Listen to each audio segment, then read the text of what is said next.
បងប្អូននេះជារបៀបនៃការបង្កើត Gmail ដោយមិនចាំបាច់ប្រើលេខទូរស័ព្ទដើម្បីបង្កើត Gmail បានបងប្អូនចុចចូលនៅកន្លែង Gmail ហើយបងប្អូនចុចកន្លែង profile ដែលយើងមាន Gmail នេះ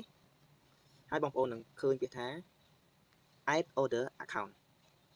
ពេលមកដល់កន្លែងនេះបងប្អូនចុចពាក្យថា Google កន្លែង password ក្នុងទូរស័ព្ទដៃរបស់យើងទេពេលមកដល់កន្លែងហ្នឹងបងប្អូនយកពាក្យថា create an account ហើយយើងយកពាក្យថា for personal account use អូខេពេលមកដល់កន្លែងនេះគឺជាកន្លែងដែលយើងដាក់ឈ្មោះខ្ញុំដាក់ថាដុល្លារ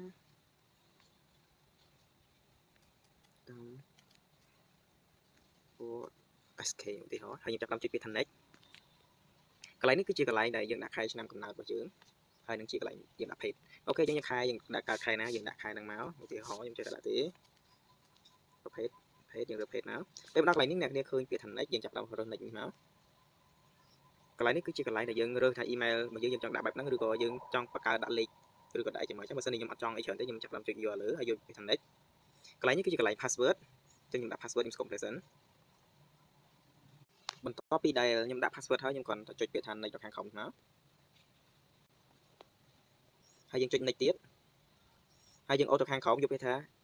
I agree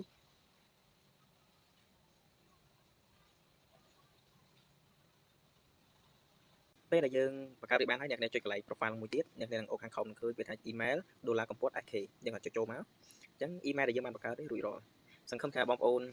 នឹងចេះបង្កើតហើយបើសិនជាបងប្អូនអត់មើលវីដេអូនេះហើយបង្កើតបានបងប្អូនអាច comment ឬក៏ឆានខ្ញុំដើម្បីឲ្យខ្ញុំបង្កើតឲ្យបងប្អូនអូខេបាយបាយជួបនៅវីដេអូក្រោយ